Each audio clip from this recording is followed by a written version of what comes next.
Imagine, y nos hace imaginar tantas cosas, aquellos momentos que se fueron, aquellos momentos que ya no vuelven, pero tan ricos, tan especiales, tan superlativos.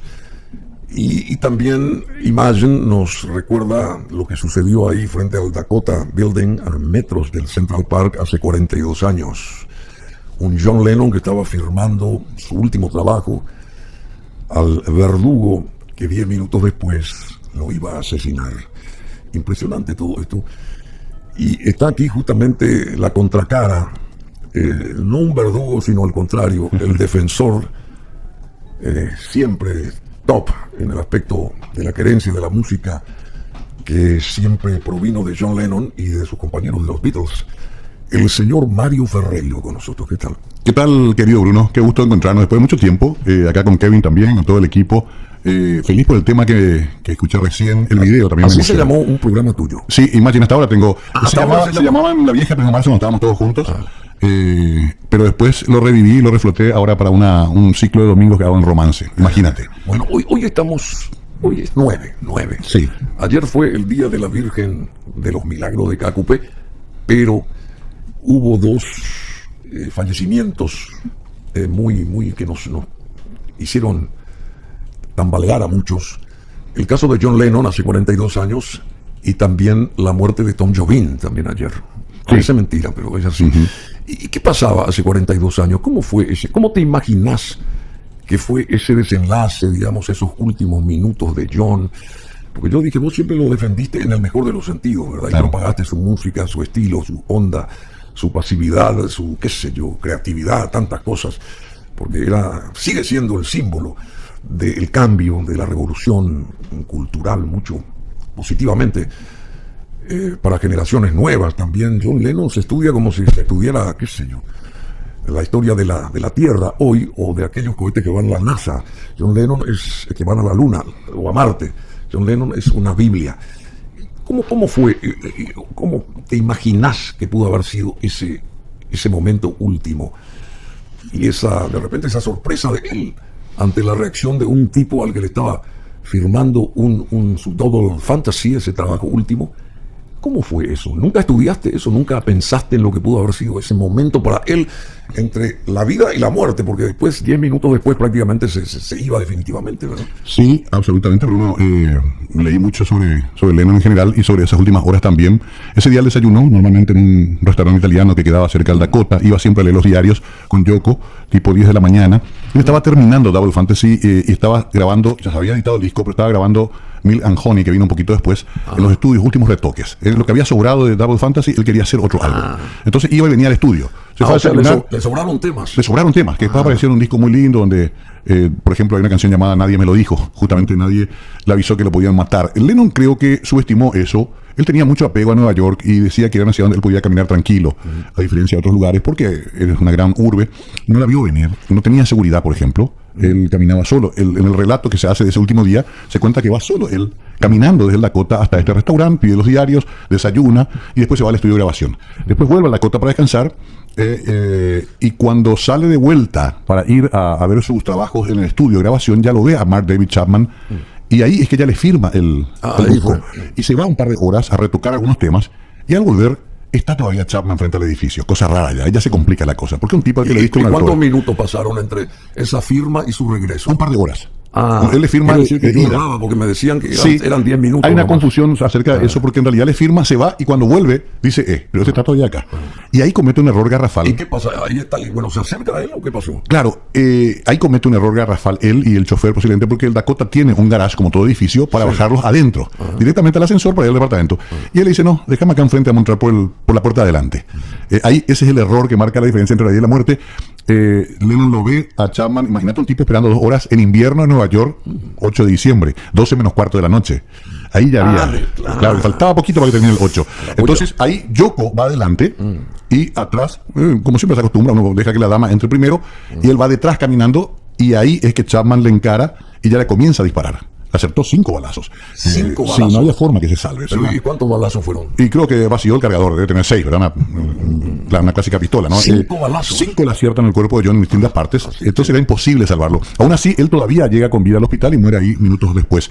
Fue muy desordenada también la ida al hospital porque no llegó la ambulancia, le llevan en una patrullera, en un taxi. Ha sido una sorpresa eso para todos. Una conmoción. Una conmoción, ¿verdad? Acá nos enteramos el lunes 9 de diciembre tempranito. ¿Por qué? No había internet, no había tanta velocidad.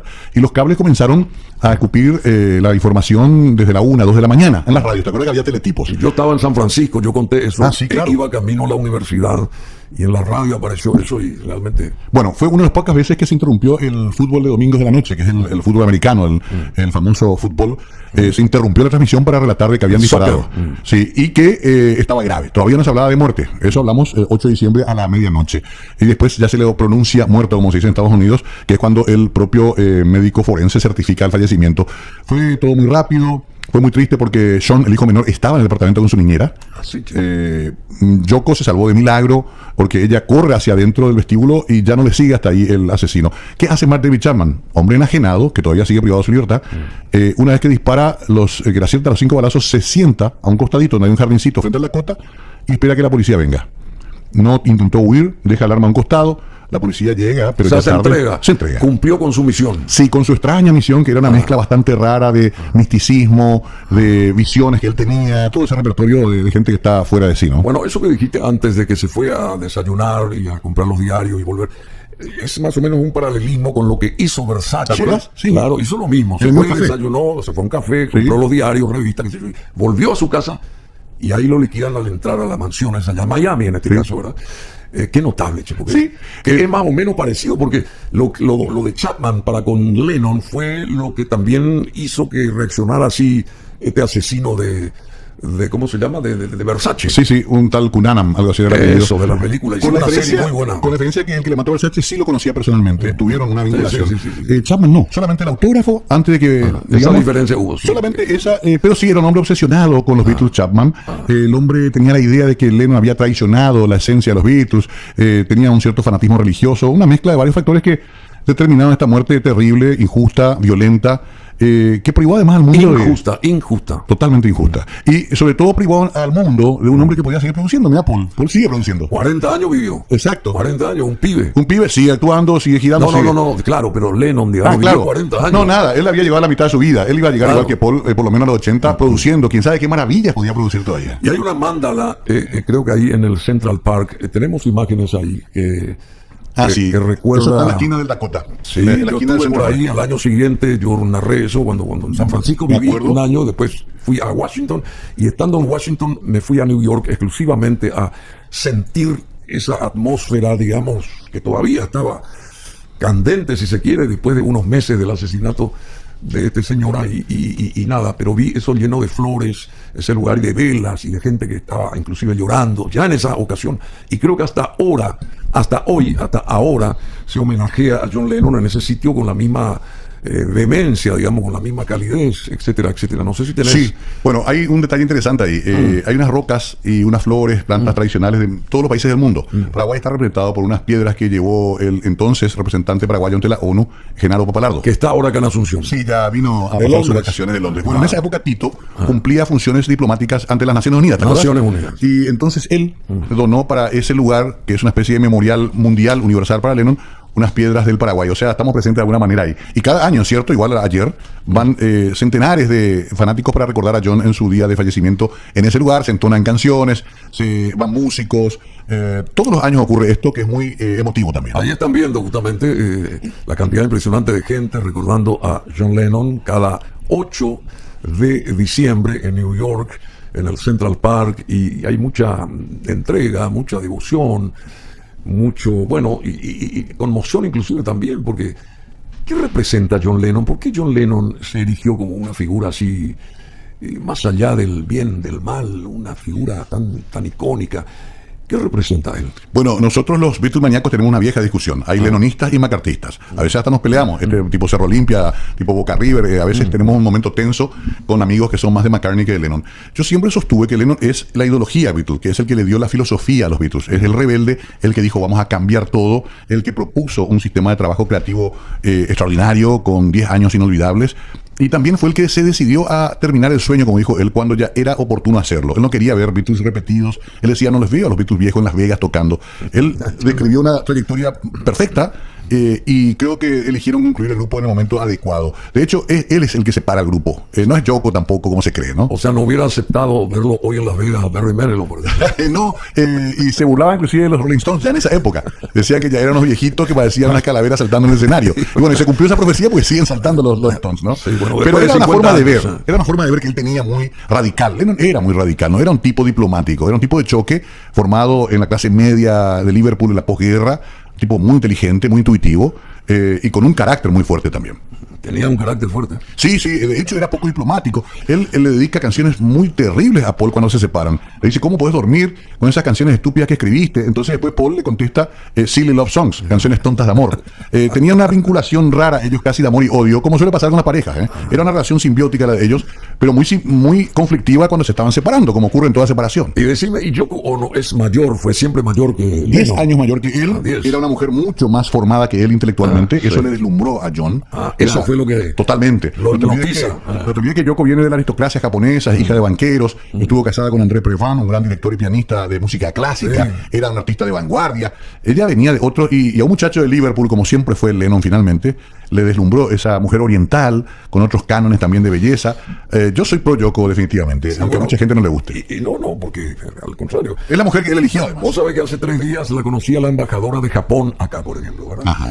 Y me dijo algo, Bruno, voy a estar en tu programa con mucho gusto, y después me dijo, tú sabes, me dice que Japón tiene 150 embajadas en el mundo y 5 de ellas manejadas por mujeres. Y yo estoy acá en Asunción. Una de las 5 es ella que está acá en Asunción. Qué increíble. Sí. Simpaticísima, muy parecida también, ya que estaba hablando de Yoko, muy parecida.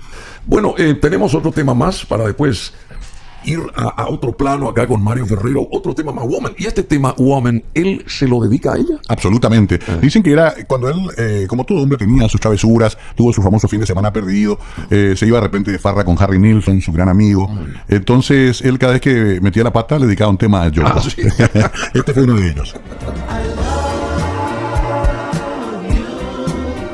Woman, el tema de John Lennon dedicado a Yoko Ono. Reiteramos, hace 42 años fallecía allá en New York, en Manhattan, cerca del Central Park, frente a su edificio donde vivían ambos, o sea, el Dakota. John Lennon fallecía, 5 balazos. Ese detalle no había arribado informativamente a ese detalle, decían 3, 4, 5. Bueno, acá me confirma Mario, o nos confirma Mario Ferreiro, es mucho, 5 balazos, eran 5 balazos. No tenía salvación. Ya no salí de eso. Bueno, y hablando de balazos, hablando de golazos, ¿cómo va a estar el encuentro hoy entre Croacia y Brasil a las 12? Vos sos un fanático del fútbol también, sí. Ferreiro. Y Argentina, Países Bajos a las 4 de la tarde. A ver, pronóstico. Bueno, la verde amarela tiene que ganar. Brasil tiene quizá uno de los mejores equipos de su historia y tiene que pasar. Croacia no es gran cosa, me parece. Ahora, lo de Argentina es más difícil. Yo soy pro argentino, vos sabés que yo soy pro Curia. Toda la vida lo he sido. Pero hay que respetar a lo que ahora se llama Países Bajos. Antes decíamos Holanda simplemente. Pero Netherlands es un equipo muy disciplinado, muy duro. Ahora, si pasa Argentina y pasa Brasil, no te olvides que esperamos una semifinal Argentina-Brasil. Eso sí está para alquilar balcones. Aunque nunca supe que se haya alquilado ningún balcón para un partido de fútbol. Bueno, ¿cómo que se llama? Es la mafia que se aplaude. Sí. Es el duque de Areguá respecto al fútbol. Es la mafia que se aplaude. Bueno, Rafael nos está escuchando desde Presidente Franco. Soy de la época de Musac Mall, querido Bruno, cuando vivía en Asunción por el tema mundial Brasil-Argentina. Como buenos sudamericanos, saludos Rafael, qué programón, los dos grandes de la música buena. Mario y Bruno, dice, excelente programa. Muchas gracias, Rafael, muy amable. Rafael, bueno, ¿y qué va a pasar? ¿Brasil va a ganar o Croacia va a ganar? No, yo apuesto por Brasil. Esa me parece que es más fácil. Ahora, Argentina es más difícil, ojalá que gane, porque a mí me gusta cuando ganan nuestros vecinos, ya que nosotros no pudimos estar, ¿verdad? Quiero que gane Argentina. ¿Y cuál va a ser la posición del rey en la reina máxima de Holanda? Me imagino a hinchar por ¿Qué pasa? No, ella. ¿Columna al medio? No. ¿Cómo es el asunto? La herencia está del lado de Países Bajos. Bueno, y hablando rápidamente, a las 4, entonces, Países Bajos y Argentina, a las 12, Croacia, Brasil. Hay que apostar por aquellos representantes de nuestros países vecinos, por supuesto. Mañana, Marruecos, Portugal, a las 12. Portugal, un gran equipo también. Y a las 16 de mañana, sábado, Inglaterra, Francia. ¡Qué bárbaro! este encuentro Inglaterra-Francia va a ser Qué terrible, historia, ¿no? Y las semifinales se jugarán el martes 13 a las 16, martes 13, semifinales, el miércoles 14 de diciembre también a las 16, ambos partidos en el estadio Lusail, allá de Qatar. Impresionante Qatar. ¿Qué te parece este mundial? Para cerrar nomás esto. Sí. ¿Cuál es la visión tuya de este mundial específicamente? Su proyección, su qué sé yo, desde el arranque artístico que tuvo en general. ¿Cuál es el palpitar respecto a este mundial, según Mario Ferreiro? A mí me está gustando mucho el nivel del mundial, me gustan mucho los estadios, la transmisión, la tecnología. Creo que estamos viendo un mundial excelente. Hubo mucho prejuicio, me parece, Bruno, bastante también eso impulsado de sectores que se quedaron sin ese mundial. Claro. Estados Unidos, Occidente, Europa. Viste que se generaba una cantidad de dudas. Inglaterra, Estados Unidos. Exacto, que son los dueños del mundo, ¿verdad? Y no les gustó que está bien que los árabes tengan camello y produzcan petróleo, pero no nos saquen nuestra diversión. Esa fue más o menos la visión. Y se tiró, en realidad, mucha mierda. Y me parece que justificadamente. Están haciendo un buen mundial. Después puede meter lo político, pero lo político también si cuestionamos. Entonces Argentina no hubiera hecho un mundial en 78 en plena dictadura. Y decime, ¿y vamos a estar involucrados en el mundial ahora en el 2030 o no? Y sube la cantidad de participantes. Si ahora no entramos más nunca. Bruno. Van a haber creo que 6 plazas para Sudamérica. Se hace en México, Canadá y Estados Unidos. Sería una pena no ir. Ojalá, yo tengo fe que vamos a volver en 4 años. Esperemos, porque somos como los parientes pobres que estamos viendo la fiesta de los ricos desde el patio de al lado. Estamos trepados a un camioncito mirando cómo se divierte la realeza del fútbol. Nosotros somos los pobres. Y cuando lleguen los 100 años de aquella victoria mundialista del Uruguay, vamos a estar también ahí asociados, digamos, dentro del andamiaje. Está el proyecto. Hay que ver si se llega. Cambió todo ahora, Bruno, también. Ahora en realidad puede hacerlo cualquiera porque se volvió muy global. Ya no depende tanto de lo que invierte un país, sino que de la publicidad, de las transmisiones televisivas. Vos lo sabés cómo es. Ese es el gran dinero. Y ahora esto de hacer entre varios países me parece interesante. Ahí podemos entrar, ¿verdad? Bueno, estamos viendo unas imágenes asociadas naturalmente a este mundial que las realizáramos nosotros hace 2 años, cuando fuimos allá a Qatar anticipando, cuando se construían los estadios, veíamos todo el movimiento que se estaba generando en torno a la fiesta que es hoy, ¿verdad? Y estamos llegando a los momentos culminantes de este Mundial 2022. Pero vemos un futuro, porque al estar allá era como estar en el futuro, ¿verdad? Y arribando de vuelta acá de regreso, como que pasamos la barrera hacia el pasado nuevamente. Y yo te pregunto, Mario Ferreiro, vos más o menos sos más joven que yo, unos años. No, ahí no. Pero te quiero decir, tenés mucha experiencia. ¿Y por qué ese futuro existe allá? Y el atraso permanece acá. ¿Cómo se da eso? Bueno, yo estuve poco en los países árabes en realidad. No, en general, yo te hablo China, Singapur, correcto. en fin. El tema que yo creo que hay que hacerle entender a la gente siempre es la relación entre el mercado y la economía misma, ¿no? Un productor de petróleo o un productor de gas natural como es Qatar, a nivel top mundial, tiene otros números, otras realidades. Qatar luego es un caso muy particular porque, como vos sabés, tiene no más de 300.000 habitantes propios, el resto es gente importada para trabajar. Ellos viven prácticamente sin hacer más nada que la producción del petróleo y el gas natural. Recursos que cuando se agoten van a complicar la historia de un país que tendrá que reformularse, pero mientras tanto pueden darse el lujo de hacer, por ejemplo, como ahora, estadios que después no van a usar más, por ejemplo, ¿no?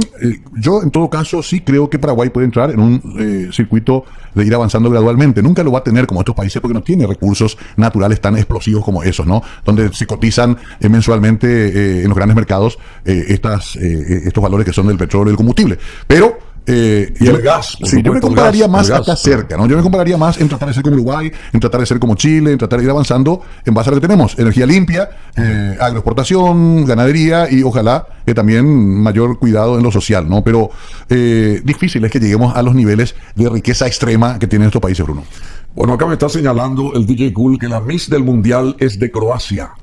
Sí, muy linda. La verdad que le eligieron a los muchachos nomás. Porque viste que no hay tantas chicas en este Mundial por la cuestión. Pero había una presidenta, creo que de Croacia, que era hermosa. Muy linda. En el Mundial anterior. En el Mundial anterior. Sí, sí. No sé qué se hizo de ella. Me parece que está, igual que todos nosotros los expolíticos, está bajo juicio, tratando de... Sí, parece que la sacaron antes de tiempo. Pero era muy linda, muy simpática y muy ganadora también ella. Vendía bien su imagen, ¿no? Bueno, tocaste un tema, yo no quise abordarlo, pero así, someramente. Sí. Es como que dijiste vos, ex político que Sí. estamos Soportando alguna cosa. soportando cuestiones con la justicia, qué sé yo. ¿Y cómo está tu caso así? Bien, yo terminé sobreseído provisorialmente en un caso, que es el caso EMPO. En otro estoy en pleno juicio oral, espero terminar de fin de año. Hicimos una buena defensa. Yo sostengo mi inocencia. Es un caso de supuesta lesión de confianza con la empresa 8A que se vino aclarando. Está terminando eso. Y me falta uno más que sería por supuesta coacción, que ahí sí que ya no tiene ni pie ni cabeza. Creo que son castigos que me impusieron por haber incursionado en un feudo que está siempre reservado solamente a ciertos sectores, Bruno. Es muy difícil romper el bipartidismo en Paraguay. Los terceros espacios tenemos mucho problema en participar y generalmente cuando logras te lo castigan, te lo penalizan, digamos. Bueno, esa pregunta anterior es más o menos relacionada a lo que vos dijiste ahora. ¿Por qué el futuro en Qatar, o en Dubái, o en Bahrein, o en todos esos sitios allá, Singapur, que era un desastre hace 50 años y lo que es hoy, Taiwán mismo, China, continental, etcétera, y por qué el pasado acá, el estancamiento, mejor dicho, acá en Paraguay, teniendo en cuenta los 500 años de Asunción en 15 años? ¿Qué nos pasa a nosotros? Y vos con esa experiencia en la función pública, no quiero que ahondes allá adentro. ¿Qué pasa en ese mundo municipal con tanta gente y en general, no solamente municipal acá? ¿Cuál es el organismo que funciona en Paraguay? Porque si nos hacemos esa pregunta siempre nos la hacemos acá. ¿Qué organismo del Estado funciona? Me dicen Banco Central del Paraguay. Genial. Y Hacienda en segundo término. Y pare usted de contar. ¿Y los otros? ¿Qué pasa con los otros organismos? ¿Por qué estamos así estancados, embadurnados? Y no miramos lo del Uruguay, por ejemplo. Yo miro al Uruguay, yo defiendo al Uruguay y creo que está haciendo buen trabajo este señor Lacalle Pou. Personalmente lo digo. ¿Cuál es tu opinión? Bueno, toda construcción de una sociedad es un proceso, no es un suceso fortuito, no es algo que va a pasar porque nos va a iluminar un ser alado un día y va a cambiar el Paraguay. La política es reflejo también de nuestra sociedad, no nos olvidemos de eso nunca. Esta gente que está elegida por nosotros mismos, no es que aparecieron espontáneamente y un día se instalaron en la Cámara de Diputados, de Senadores o en el Poder Ejecutivo. Nosotros los elegimos. Entonces, hasta que no haya un cambio cultural, un cambio también educativo, va a ser muy lento el proceso. Aún así, yo siempre tengo una visión positiva. ¿Por qué? Porque igual que vos también viví en dictadura y sé también los problemas de no tener libertad, por ejemplo, y de tener gente desaparecida o perseguida.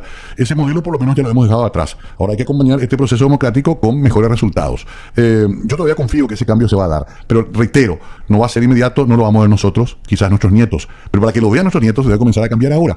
Creo mucho en la alternancia, me gustaría mucho que en el 2023 podamos conquistar de vuelta la alternancia, corrigiendo efectos de la vez anterior en que no se pudo concluir el proceso, no olvidemos.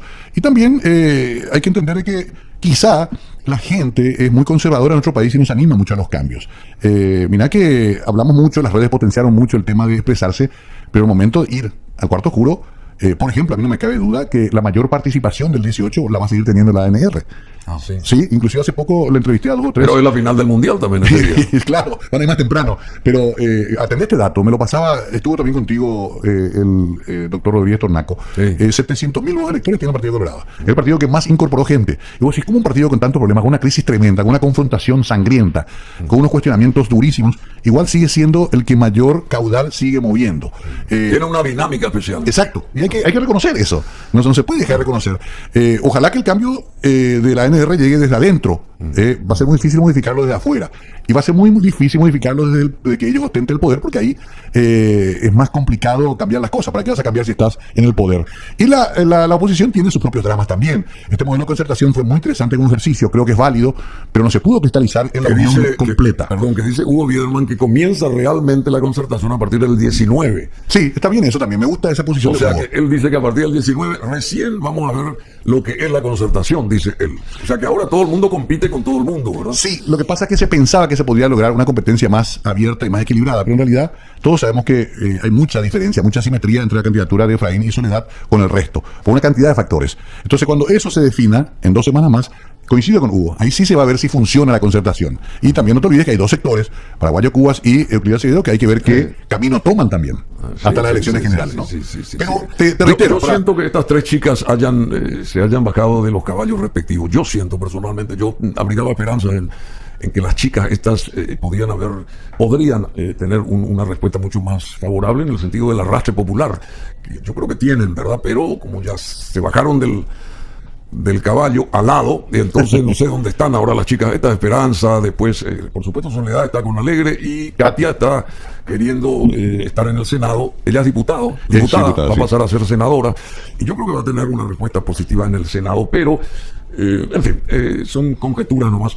Decime, vos, aparte de intendente, vos fuiste intendente de Asunción, no es fácil el hecho de haber llegado ahí, ¿verdad? Y me imagino lo que habrá sido para vos estar ahí en esa jaula, porque yo creo que es una jaula, porque si uno piensa acerca de la cantidad de gente que hay ahí y el resultado tan pobre en general de la municipalidad para con nuestra ciudad, es como estar ahí aprisionado. No te hago esa consulta porque te va a ser difícil responder, pero si querés decir, contestarme, me la contestás. Pero esa experiencia en general, en la función pública, por ejemplo, porque vos también fuiste candidato a presidente, que te habrás preparado en aquel momento y ese tipo de cosas, porque llegado el tiempo al sitial ese al cual estabas vos anhelando llegar, quiere decir que tenía que tener una respuesta ya inmediata para la ciudadanía, desde la óptica de un presidente a favor del país. ¿Qué pasa en todos estos años de la democracia en ese aspecto? Nuestra política en general. Es difícil lo de la función pública acá, es difícil. Bien, no se pueden realizar los sueños de uno. ¿Cómo es el asunto? Primero permitirme saludarle a un amigo en común, el querido Jorge Enrique Puscarevich, que está viendo el programa. ¡Pulga! ¿Lo conoces a Pulga? ¿Cómo te va, Pulga? Ha sido televidente. A ver si nos facilita un Porsche, bueno, por supuesto. Para el verano por lo menos. Bueno, pero volviendo a tu tema, yo no tengo problema en hablar. No he hablado mucho en este tiempo del tema porque me dediqué más a mi profesión y vos sabés que no es fácil, pero yo no me arrepiento. Fueron 4 años que di todo lo que pude. Es una estructura muy difícil. Hay que entender algo, y eso quiero explicarlo rápidamente. Con esta matriz que está diseñado el sistema de los gobiernos municipales en Paraguay, nunca va a haber un cambio real. Ya han pasado mucho, viste que siempre nos mencionamos. Se repite. Nenecho Rodríguez. Y el resultado es igual. Nenecho Rodríguez es el intendente que ganó con más votos en la historia del Paraguay. Nunca tuvo tantos votos un intendente de Asunción. Y todo el día se le ataca, ¿no? Porque es insuficiente lo que puede hacer. ¿Por qué es insuficiente? Porque la matriz con que está diseñado el sistema de gobierno municipal está totalmente caduco. Asunción ya no es más aquella ciudad que nosotros vivimos de 180.000 habitantes, de barrios floridos, y que a la siesta no había autos, y que de noche la gente dormía a las 9 de la noche con la puerta abierta. Se acabó. Ahora es una ciudad que tiene 600.000 habitantes, pero que entran 2,5 millones todos los días, que tiene la presión de 18 ciudades de central, que no tiene ningún apoyo del gobierno central, ni uno solo. No hay un guaraní que el gobierno central le dé a su capital, que es lo que hacen todos los países del mundo. Y esa ley de capitalidad tampoco existe. Funcionó 3 o 4 años y murió y nunca más se renovó. La tuvo Samaniego, no la tuve yo, no la tienen en hecho.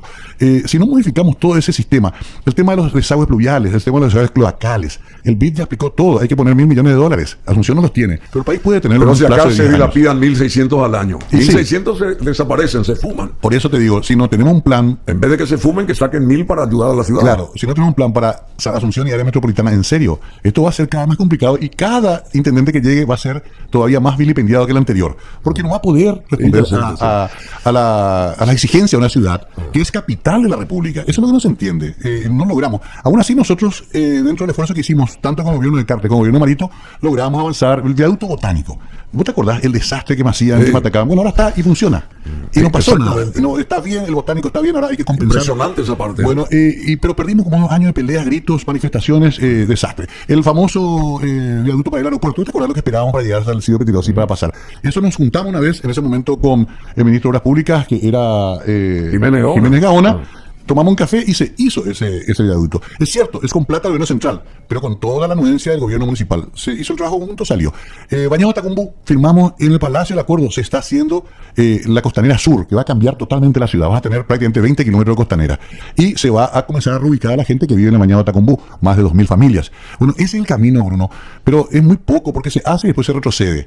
Tiene que haber un plan a 10 años, a 15 años, a 20 años, es decir, vamos a modificar Asunción y Gran Asunción. El gobierno central va a poner la plata, no importa quién sea el intendente. Yo te voy a decir una cosa, así como alguna vez Ciudad del Este, no sé quiénes estuvieron ahí con esa idea y la concretaron de contratar a un gran urbanista brasileño, que creo que vivía ahí en Paraná, en el estado de Paraná, que vino y rediseñó cómo debería de ser Ciudad del Este. Una cosa increíble, creo que se le pagó $500,000 por todo ese plan genérico, digamos, ampliado de cómo tendría que ser Ciudad del Este a partir de ese momento, restaurar toda la ciudad, o sea, ¿cómo se dice? No restaurar, planificar toda la ciudad, concretarla, digamos, para una nueva urbe.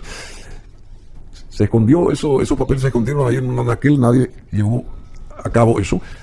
Eso mismo no se podría hacer con Asunción, porque yo creo que, como vos decís, sucediéndose los intendentes, no va a pasar nada, porque hay que sostener esa infraestructura gigantesca, a no ser que saques a la gente ahí de la municipalidad, etcétera, etcétera.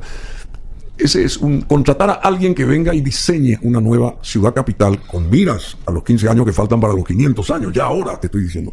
Por un lado. Por otro lado, a ver si conectar a ciertas empresas constructoras importantes que hacen esos enormes edificios, porque lo fantástico es que la parte privada va adelante y la parte pública va hacia el otro sentido.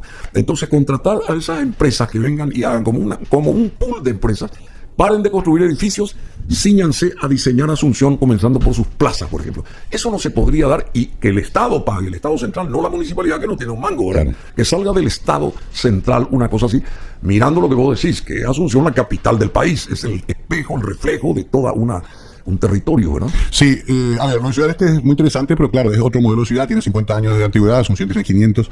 La Encarnación también es muy interesante como fenómeno de estudio, donde ya se hace cargo de esa gran costanera y las grandes reformas estructurales que tiene Encarnación. Entonces, ahí tenés vinculaciones directas de un gran capital de dinero proveniente donde se invierte en la ciudad. Esos son ejemplos interesantes, pero no tenemos la fortuna. Yo siempre decía, Asunción no tiene la suerte de tener una represa al lado, sino a lo mejor estábamos en otra historia. Sí, Asunción recibe todos los problemas, reitero, del país. Porque hasta el último trámite hay que hacer en Asunción. Hasta tu ESAP, cuando venció, tenés que venir a ESAP Central o al Palacio de Justicia, donde yo voy mucho últimamente. Veo que viene gente de todo el país. Dice, ¿cómo le vas a saludar a Frete, cierto? En cualquier momento ocupo su oficina. Pero bueno, no hay que perder el buen humor, ¿cierto? Concretamente, no quiero alargarme mucho, pero sí, ese tipo de ideas como la que vos tenés, tienen algunos foros interesantes. Está Capadei, por ejemplo, la Cámara de Desarrolladores Inmobiliarios, con los cuales hemos trabajado mucho. Hay instancias. El BID es muy interesante, más allá de las críticas que tiene una cantidad de estudios hechos que ya están disponibles. Estamos cansados de los estudios. Claro, el tema es quién le pone el cascabel al gato. Y ahí tiene que haber un gran pacto político y social. Esas 4 plazas con el diseño de este arquitecto, ¿cómo que se llama este arquitecto que estuvo acá varias veces? Bueno, de unir las 4 plazas del centro, por ejemplo. Sí, la Venecia habrá sido. Gustavo, nuestro compañero de facultad. Excelente. Son hermosos proyectos, pero te reitero, si no hay plata, vamos a hablar siempre de teoría y no va a haber el capital para imponerlo. Solamente una pregunta más respecto a este tema y vamos a otra cosa. No? Hasta ahora no entiendo cómo el Parque Bernardino Caballero y el Botánico no son cuidados como el Central Park. O te vas a Porto Alegre y ves lo que es la ciudad, o te vas a Curitiba, lo que es la ciudad, te vas a Foz y ves el cuidado en las plazas, en los parques, en esto. ¿Qué pasa? Y llamándose Bernardino Caballero, fundador del Partido Colorado. Cierto. Habiendo tenido 70 años de gobierno Colorado. ¿Cómo puede ser eso? Otra vez volvemos. Decisión política, Bruno. Por algún motivo en el Paraguay se creó la idea de que el presidente nunca tiene que ayudarle mucho al intendente por si acaso, porque puede llegar a ser candidato a presidente y sucederlo. Le ha pasado a Vera, me ha pasado a mí, le pasa en hecho a todos. Entonces se te da para cuentagotas. Nosotros teníamos ya la hoja de ruta hecha con Itaipú, $14 millones para reestructurar todo el Parque Bernardino Caballero. Catarata de luces, llegaba el parque hasta la costanera. Hay que reubicar a 80 familias que están adentro del parque, para comenzar. Y hay que hacer el trabajo social. Y se tropieza con lo del tren también ahora, que también le ponen el palo en la rueda al tren ese. Pero imagínate si Itaipú no va a tener 14 millones para arreglar el Parque Caballero. Claro que lo tiene, pero alguien tiene que dar la firma y mandar el cheque. Bueno, rápidamente, Mario Ferreiro, ¿cómo?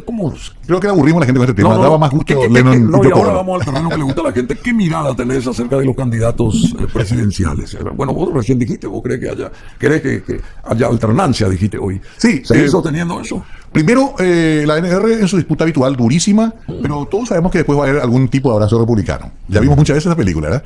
Hasta en su peor momento de conflicto, los colorados han ganado en base a recomponer. Pero yo creo que nunca no hubo tanta puja como ahora. Es cierto, sobre todo acusaciones tan graves, ¿verdad? Inclusive designación en el Departamento de Estado. Hay cosas más heavy ahora. Pero yo todavía no creo mucho en que eso sea una causal de una derrota de ellos. A ellos se les puede derrotar solamente, como las pocas veces que derrotamos, con unidad y con la posibilidad de que la gente intuya de que el otro puede ser diferente, como pasó con Lugo, por ejemplo, en su momento, sin juzgar después los resultados. Ahora hay que armar esa visión. Muchos creen que Efraín no es el indicado porque es Argel, dice la gente. Justamente Alegre no es alegre, dicen. Pero yo creo que es un tema superficial si es que ponemos en la balanza de que en realidad la alternancia, hasta como ejercicio de oxigenación, es muy útil para descansar un poquito, aunque sea 5 años, de esta dinámica tan pesada de los mismos de siempre hace 70 años. ¿Cómo se le convence eso a la gente? Habrá que trabajar mucho y nos queda mucho tiempo. Bueno, pero 70 años, tú lo has dicho, pero hace 33 años que entramos en una democracia. Se soltó la lengua y la oposición, ¿qué hizo? para tomar el toro por las astas. Eso va de la mano con lo que recién dijiste. Totalmente. Creo que la oposición tiene que asumir su autocrítica. Este modelo de concertación es un intento sincero. Creo que la oposición emula lo del Partido Colorado. Por un lado critican y por otro lado siguen la misma ruta del Partido Colorado, estando en el gobierno. Es así. O no estando. Es así, no todas las veces, pero es así muchas veces, porque además es cultural el tema, como decíamos al principio. Aún así, creo que hay una recordación positiva de algunos hechos, sobre todo en lo social, del gobierno de Lugo, y ese año que quedó Federico. Hay que trabajar sobre eso. La gente está hastiada de lo que pasa actualmente. Lo que hay que convencerle es que la otra posibilidad puede cambiar esa realidad. Bueno, la gente quiere un cambio, Mario Ferreiro. No sabe el significado del cambio. Quiere un cambio, porque está harta la gente de este sistema, ¿verdad? Ahora, el que entre, si obtuviera la victoria, siendo la oposición, va a tener que tener mucho coraje para hacer esos cambios drásticos, que es lo difícil también, Bruno.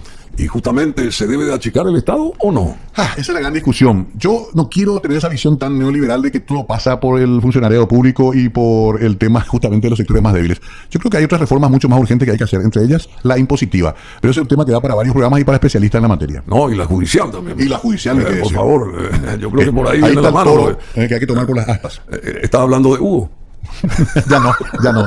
Ya ese toro ya no corre. No sé qué pasó. Me parece que lo llamaron allá en España. Viste que vos te vas por España y ves ahí en los cerros un toro negro. Sí. Te aparece en el firmamento. Te asusta de repente. Te aparece en el firmamento. Bueno, y rápidamente, entonces, en 33 años, ¿cómo vos ves? ¿Estamos bien, mal? ¿Se avanzó? ¿El país avanzó? En derechos humanos, obviamente. Pero después, ¿en qué más avanzó el país? No, yo no tengo la visión negativa, Bruno. Si vemos los números, lo que produce Paraguay hoy a lo que producía hace 30 años es abismal la diferencia positivamente. Paraguay, el mundo nos ven como una posibilidad económica. Sí, hoy más que nunca. A nosotros nos cuesta, porque vemos nuestra realidad dura, el Poder Judicial, la Fiscalía, los dramas diarios, el narcotráfico. Pero afuera dicen, pero verán, otros tipos tienen un país que tiene todo el potencial. Crecieron, van a seguir creciendo, energía limpia, bueno, ahora se está mejorando el tema vial. Yo quiero seguir viendo el vaso medio lleno, Bruno, y me parece que con algunas correcciones básicas esto puede caminar mucho mejor en los próximos 10, 15 años. Hay que llamarle a Mariel que traiga más limonada. Me da espíritu positivo. Bueno, decime una cosa, el Mercosur y esa visión que está teniendo la calle Pou para con su país, el Uruguay, de salirse, de abrir el corset del Mercosur, que a mi criterio no hace favor alguno a Paraguay, siendo Paraguay un país mediterráneo y Uruguay que tiene costa sobre el Atlántico, tiene mar, tiene océano, tiene libertad, y nosotros estamos encerrados acá. ¿Cuál es tu posición? ¿Cómo vos mirás la situación del Mercosur y cómo ves a Paraguay en este tren de cosas? Mira, yo te voy a desilusionar, Bruno, porque yo soy pro Mercosur. Yo soy pro integración de la región. No creo que Paraguay pueda actuar con suficiente peso en el contexto mundial, donde los mercados son demasiado poderosos. Paraguay es muy chiquito para ir a discutir de igual a igual con las grandes potencias. ¿Y por qué no se asocia al Uruguay? Y porque Uruguay tiene apoya al Uruguay. La verdad que es curioso lo que está haciendo Uruguay, porque ni siquiera los sectores afines ideológicos a ellos, como el caso de Bolsonaro, le apoyaron en su movida. No sé, habrá que estudiar mejor. Ellos creo que quieren acercarse a China continental de manera más decidida y tienen por ahí seguramente un mercado asegurado para ciertos productos que ellos tienen.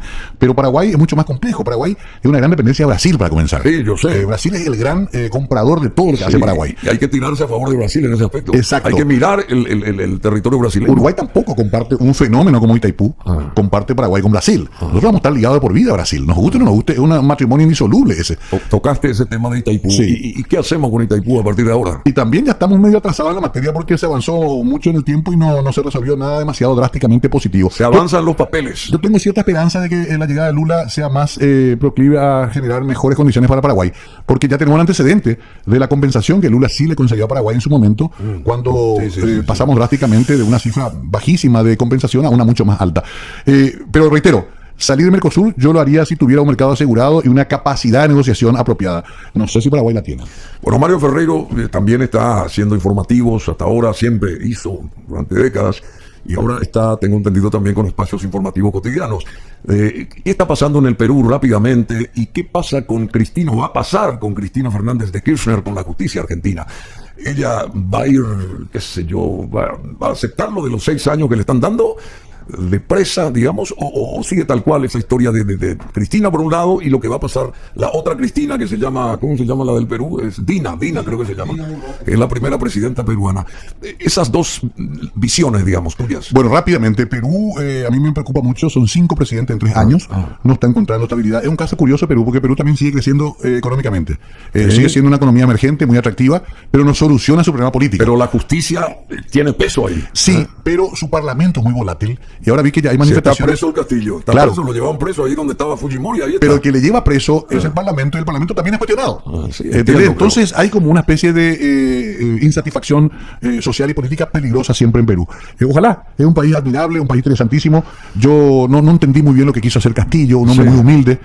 No lo veo también como el gran corrupto, lo veo más bien como un hombre que quedó atrapado en una trama de poder bastante sórdida. No te olvides que las élites peruanas son muy poderosas. Ahí hay intereses mineros, hay intereses ultramarítimos. El fujimorismo es muy fuerte, tan campante. Claro, ganaron por una pequeña cifra en porcentaje, o sea, no le iban a dejar malo gobernar al tipo, y el tipo tampoco tiene demasiadas luces por lo que se ve. Ahora, lo de Argentina sí es mucho más complejo, porque ahí sí vemos una confrontación muy dura entre dos sectores que son muy fuertes, que es el sector del Partido Justicialista o peronismo, que no pierde fácilmente el poder, y el sector más, digamos, tercer espacio, representado por Macri, Rodríguez Larreta y compañía, que tienen vinculaciones con la vieja oligarquía argentina. Entonces tampoco va a ser fácil resolver ahí nada. Te contesto rápido a tu pregunta. Cristina no puede ir presa ahora porque es vicepresidenta, tiene inmunidad. Cuando termine su periodo sí puede ir presa, tiene tiempo entonces mientras para maniobrar. Tiene inmunidad y robó, y no puede ir presa. Eso está escrito en la ley, es así, tiene que terminar el gobierno. Pero y ahí se le puede. Que por la edad tampoco puede ir presa. Bueno, Carlos Menem murió tranquilo en su casa, nunca fue ni siquiera a una comisaría. Macri tampoco, y tiene varias acusaciones. No es tan fácil en Argentina llevar preso a un presidente. Creo que el último que intentaron llevar preso fue Perón, se fue exiliado a una cañonera paraguaya, después volvió y fue gobierno de vuelta. Habrá que esperar para saber ese resultado. Murió Pinky. Sí, Sataño.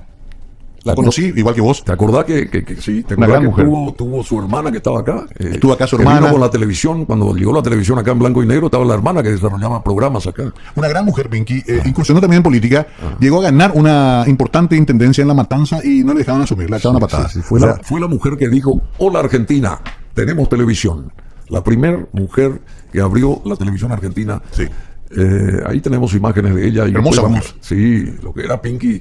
Allá tenemos imágenes. Después vamos a poner un flash ahí, pero... Que no se puede ser una ciudadana de segunda categoría. Bueno, para terminar, nomás después vamos a poner más eso. Punta del Este hace tenía hijos músicos también. Sí, exactamente. Ella contaba todo eso. 32 años de esta entrevista, cómo pasa el tiempo, allá en Punta del Este. Bueno, y para cerrar, entré por la televisión también porque... no quiero que la jueza diga, no se está presentando el señor Ferreiro, manden detenerlo en la oficina de Bruno Masi. No. Por favor. No, en esta era digital de las redes sociales, digamos, toda esa efervescencia digital, hará que se terminen el periodismo tradicional, Mario Ferreiro. Qué interesante ese tema. A mí me apasiona, igual que a vos también. Todos estamos buscando por dónde reubicarnos. Lo que sí terminó es la tradición de que lees los diarios todos los días, de que escuchás los programas a tal hora o que ves tú. No creas, yo leo eso. Y porque somos ya de generación bastante antigua. Amigo, mi chofer, todos los buenos días. Claro, pero ya no. Un chico de Kevin ya no lee el diario, ya ve todo acá, tiene todo acá. Claro. Se acabó también, Bruno, aquello de esperar. Nosotros esperábamos para ver, por ejemplo, hora 20. Hora 20. ¿Te acordás? No, ahora podés on demand ver a las 3 de la mañana, así que es hora 20. ¿Entendés? El show de los Monkeys, en la tarde. El show de Jacinto Herrera. A mí me da pena porque fue una época muy linda que vivimos plenamente, pero hay que no adaptarse. El que no evoluciona muere. En la naturaleza misma. Y nos pasa lo mismo a los periodistas. A mí me gusta también porque se perdió esa omnipotencia del periodista que sabía todo y que él nomás tenía la razón. Hoy un chico de 15 años te discute por las redes sociales. Te refuta. Entonces es interesante, se abrió, se democratizó. Bueno, Mario Ferreiro, te agradecemos infinitamente. A ver, última consulta. ¿Cómo describirías ahora, hoy, en este siglo XXI, a Mario Ferreiro? Yo estoy en una etapa muy serena de mi vida, disfruto mucho de las cosas más sencillas. Es lo bueno de los años, Bruno. Pasa esa premura, esa ansiedad. Antes queríamos todo. Como dice Luca Prodan, no sé lo que quiero, pero lo quiero ya. Eso, por suerte, fue amainando. Y el cansancio físico, los años, te van poniendo en tu lugar. Así que estoy disfrutando de eso. Todavía quiero hacer muchas cosas. Soy un hombre creyente, rezo mucho, me entrego. Y bueno, creo que todavía hay un poquito más que dar antes de la inexorable despedida. No, pero tenés mucho pelo todavía. Y muchas mañas. No, y a Male, un abrazo grande, todo el éxito del mundo, feliz año nuevo, digamos, y felices fiestas. Así que un abrazo y gracias por estar acá. Gracias, querido Bruno. Disfruté mucho esta charla. Hablamos de todo, no podemos quejarnos, ¿eh? Y con Kevin tenemos una afinidad musical fabulosa. Marcelo también, a todo el equipo de Bruno Masi Televisión y sobre todo a la gente que está mirando, que sé que ve un poco una época también que vivió en aquellos años del viejo Sistema Nacional de Televisión, donde esperábamos los sábados a las 7 de la tarde para ver Hola Música.